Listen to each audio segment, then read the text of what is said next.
Can you tell us a little bit about the Sephardic Jews and how they were scattered? Because they went west. I sure can. Because the reason why I want to is because a lot of them, and a lot of people don't know this, are in the Caribbean. They are. In the islands. And you're one of them. I know that. One of them. I know that. And you're one of them. I know that. I know that. Shalom, shalom. So today we're basically going to be picking up where we left off on the last video, part 1 of how Black Jews ended up in Spain and Portugal. In the clip you just watched, they were having a discussion about the Jews that came to the Caribbeans and the Americas. That Caucasian male admitted to the black man that he indeed was a descendant of the Jews that came from Spain, and he separated these Jews from the ones that came from Eastern Europe, which we now know as Ashkenazi Jews.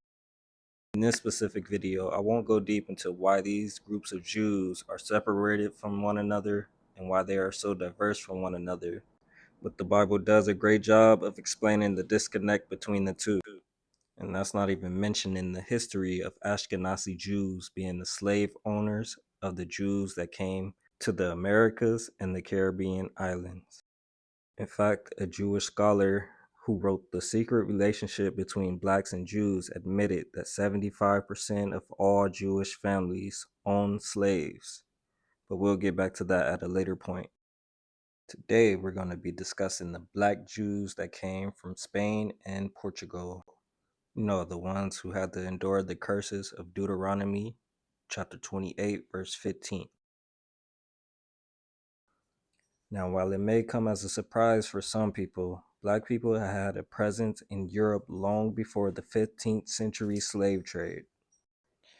Now, I'm not applying this specifically to the ancestors of Black Americans and Caribbeans, but other African families had a presence in Europe, such as the Phoenicians from ancient Carthage, who were Canaanites. And Canaanites were the sons of Ham.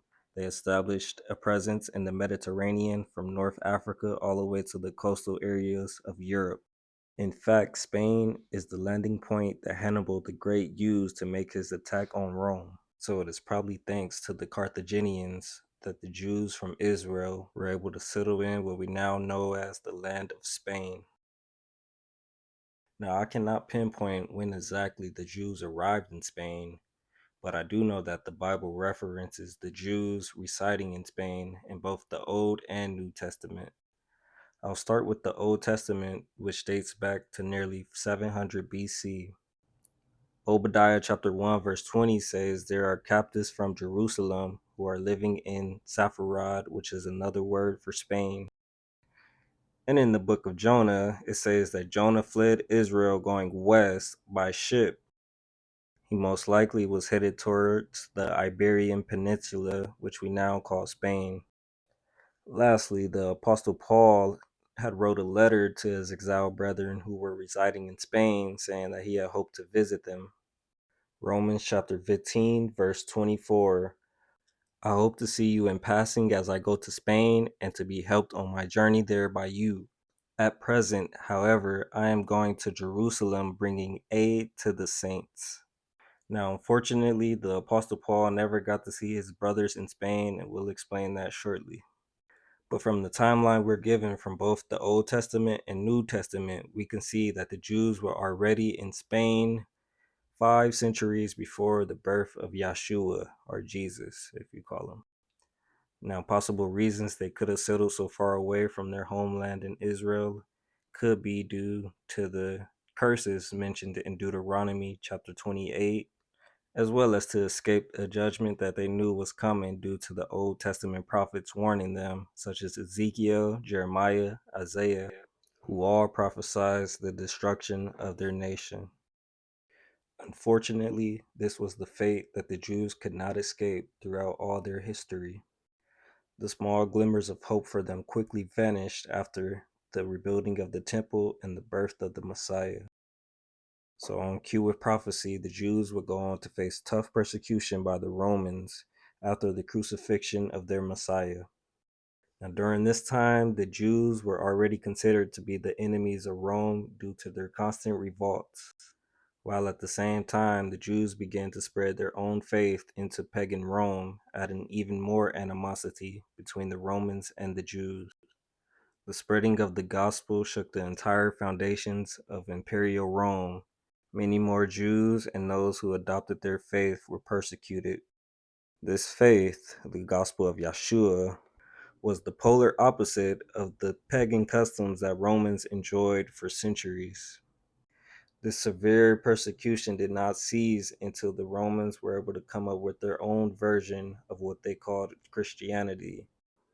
It was around 300 AD when the Romans created this own version of Christianity.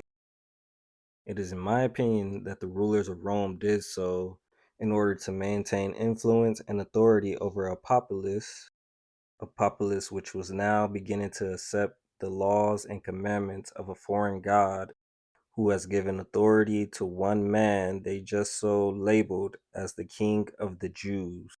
So it had to be embarrassing for Roman leadership to see the populace gravitate towards the cultural beliefs of the Jews, considering they burnt down the holy temple of the Jews while also changing the name of Judea to Syria Palestina. Despite all these efforts, including the severe persecution, they could not stop the faith of the Jews spreading into their society. But the one thing the Romans could have praised themselves for is the downfall of the Jews according to Bible prophecy. And they should fall by the edge of the sword and should be led away captive into all nations, and Jerusalem should be trodden down of the Gentiles. Luke chapter 21, verse 24. Now this takes us back to the Jews of Spain. Many of the Jews who were being persecuted by pagan Rome moved to Spain amongst their brethren who had been established there centuries prior. Now, the most notable line of Jews who had lived in Spain was none other than the Yahya family. They are said to be direct descendants of King David. Their bloodline traces back to the kings and princes of Judah who were taken into captivity by Babylon. Now, it's important you take note of the name Yahya. Notice it starts with a Y. This is important to know because the letter J did not exist until the 15th century, meaning Jews did not call themselves Jews back in those times. They called themselves Yahudaeans. Reason is, the God of the Bible's real name is said to be Yahuwah, as well as Yeshua for Jesus. I even went on the Jewish encyclopedia to search up all the names of the Yahya family, and they all have biblical names, which all have different meanings in Hebrew. And notice Yahya is included in all their names, showing that spiritual meaning that they have between them and their God, Yahuwah. This has always been a way for the Jews to retain their identity, even though they were scattered away from Israel at this time. Now, something else caught my attention as I read the name of this Jew from Spain. This descendant of King David had the name Yahya ben Yahi III, also known as Yahya Negro Yaish. It says he was born in Cordoba el Andalus, which is in Spain today, and he was a Sephardic Jew. And it says he was also known as Yahya Dam Yahya o Negro.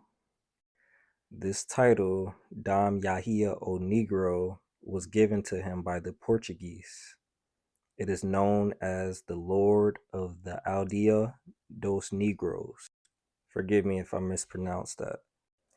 And in English, Aldea dos Negros translates to Village of the Blacks.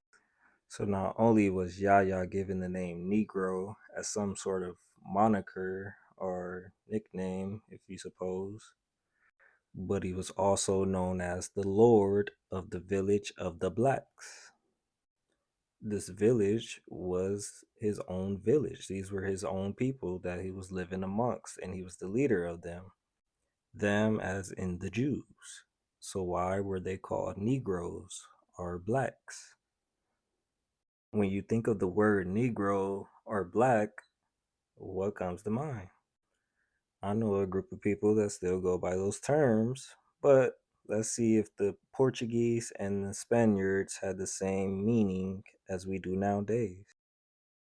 So I did my due diligence on what the word Negro means and where it derived from, and the word is a Spanish word as well as a Latin word, and they both have the same meaning of black. And I don't mean black as in the color black. I mean black as in dark-skinned people who come from sunny climates all over the world. It says Negro can be applied to a large portion of mankind, meaning it's not just one specific group of people, but many groups of people all across the world. So basically, this insinuates that this could be applied to Ethiopians as well as the Aboriginal Australians, which is why they concluded that Negroes should not only be associated with African, since there are darker races all over the world, which is interesting. So now we're on to something. Now we know that before the Spanish Inquisition took place and the deportation of the Jews in 1492, these Jews were called Negroes. And the leader of these so-called Negroes were Yahya El Negro, who was a descendant of none other than King David. And Negro is another word for black, which is used to describe dark-skinned people. Even more interestingly, it is said that Yahya and his family were referenced as Negro because of the Moors.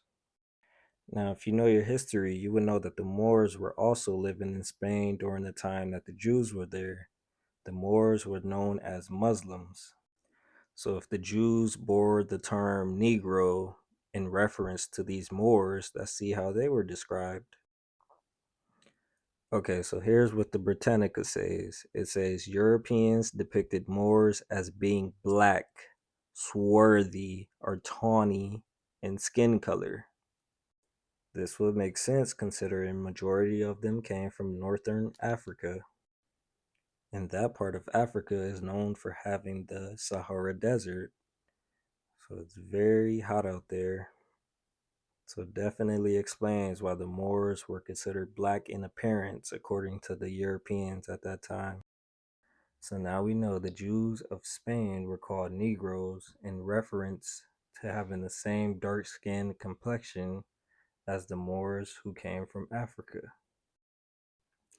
Ironically, the only other group of people known for being called Negroes were those who were sold in the transatlantic slave trade. Now, I don't know if this is by coincidence or if there's a connection, but here's what the Israelite kings were called in the Bible. They were known as the Neged. King David was known as the Neged. Neged on Merriam-Webster means a Jewish ruler and religious authority presiding over Jewish communities. Interestingly, it says, especially in medieval Spain. But the word Neged or Negus dates all the way back to ancient times. It is a word for king in the Ethiopian Semitic languages and a title which was usually bestowed upon a ruler of a kingdom or a small part within the large community of separate kingdoms under an empire. Now, if you search up the Judean rulers of medieval Spain, you will see that in their name they had the title of Neged. So Yaish bin Yahya, the descendant of King David, actually would have had the title of Neged. But the Portuguese and Spanish rulers gave him the title of Negro. So, whatever happened to these Negro Jews who were living in Spain? But here's what we do know. We know that in 1492, the Catholic kingdoms of Portugal and Spain fully conquered the Muslim kingdom of Al-Andalus. So the Muslim Moors and the Jews were both given the ultimatum to either leave Spain altogether or to convert to Catholicism and remain in the land. So a large amount of Jews chose to leave Spain altogether to avoid being in the crosshairs of the Catholic Roman Empire, who was known for persecuting them through centuries. So many of the Negro Jews who were expelled from Spain chose the continent of Africa to be their new homeland. During this time period, the Silk Road was still running from China all the way down into West Africa. In fact, one of the world's richest persons to ever live, Mansa Musa, is from West Africa, where he had established his own kingdom. So it made sense for Jews to travel to West Africa as merchants for new trading opportunities. They probably also had a sense of security being far away from those who persecuted them back in Europe. So Bilad Al Sudan, aka the land of the blacks, or Negroland, is where the Jews of Spain chose to settle for better trading opportunities. And ironically, they were joined by other Jews who came from various nations who also chose Negroland to be the place of their new settlement. So by the time the Jews from Spain got to Negroland, it was already established as a Hebrew kingdom. Israelites that came from Yemen as well as North Africa had settled in this part of the world at the time. As great as it must have been for the diaspora of Israel to be rejoined together with their brethren, this will only be a temporary joy, as misfortune was soon to follow, as the curses of Deuteronomy 28 were still being carried out upon the Jews. Negroland, West Africa, went on to be the operational point of the transatlantic slave trade, which was one of the greatest travesties in the world. Millions upon millions of Negroes were shipped across the seas to lands that they did not know existed. This slave trade will go down to be the largest slave trade ever in history. And the Bible is not silent on this travesty. Zechariah chapter 1, verse 21. Then said I, what come these to do? And he spoke, saying, these are the horns which have scattered Judah, so that no man did lift up his head. But these are come to fray them, to cast out the horns of the Gentiles, which lifted up their horn over the land of Judah, to scatter it. This is the history of the Negro Jews who came from Spain.